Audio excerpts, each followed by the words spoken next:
This guy, remember this guy? This guy was an infomercial guru. ShamWow. His name is Vince Shlomi, and he claims he's running for Congress.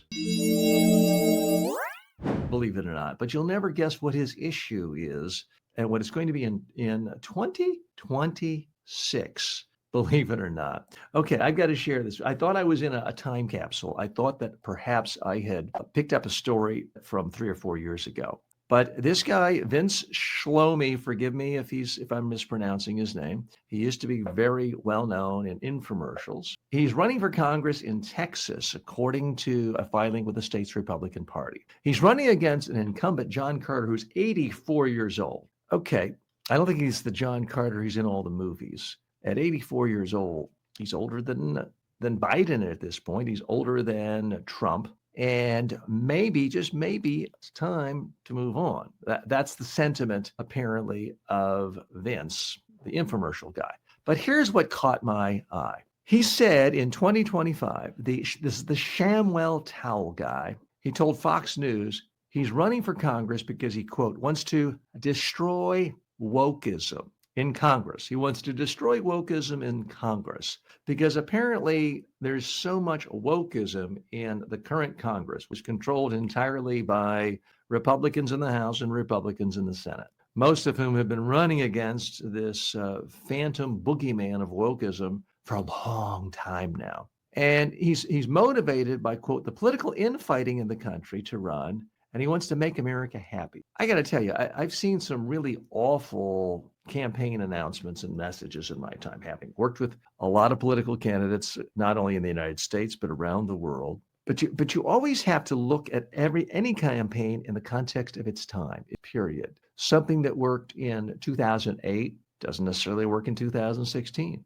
Something that worked in 1988 doesn't necessarily. I was reminiscing with a friend just the other day about 1984 in North Carolina, where I grew up, and saying, hey, Jim Hunt, he's a Mondale liberal. That used to be the big attack before everyone was called a communist or a member of the radical left. They were called a Mondale liberal. That was supposed to be the ultimate burn if you were a Republican running against a centrist Democrat or even a conservative Democrat.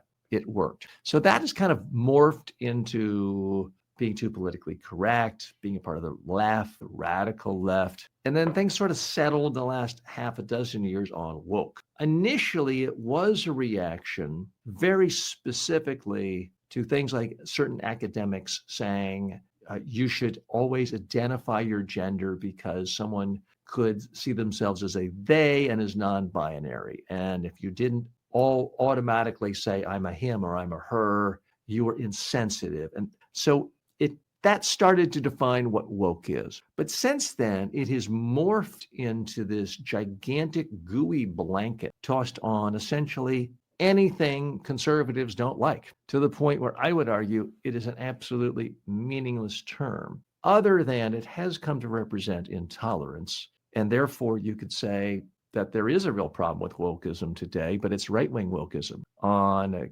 campuses around the country. We've documented that right here on Filtered in the case of certain words not being able to be used, like global warming or the environment even. You can't say it. Race, you can't say in certain colleges and high schools and elementary schools in America. So there is a problem with wokeism, but I don't think that's what the ShamWow guy is talking about. So again, if we were back in the day when the Democrats still controlled Congress and sort of the peak of wokeism, arguably, say 2020, you could make the case that maybe he had a good message. But you kind of get the sense that this guy has been watching nothing but infomercials and then sort of looked at an old speech by Ron DeSantis from a year and a half ago and said, oh, that sounds like a good topic. I'm a marketing guy. Let me market myself on this. Seems like a hot topic. And you're several years too late. Now, Ron DeSantis, the Republican governor of Florida, really got big on this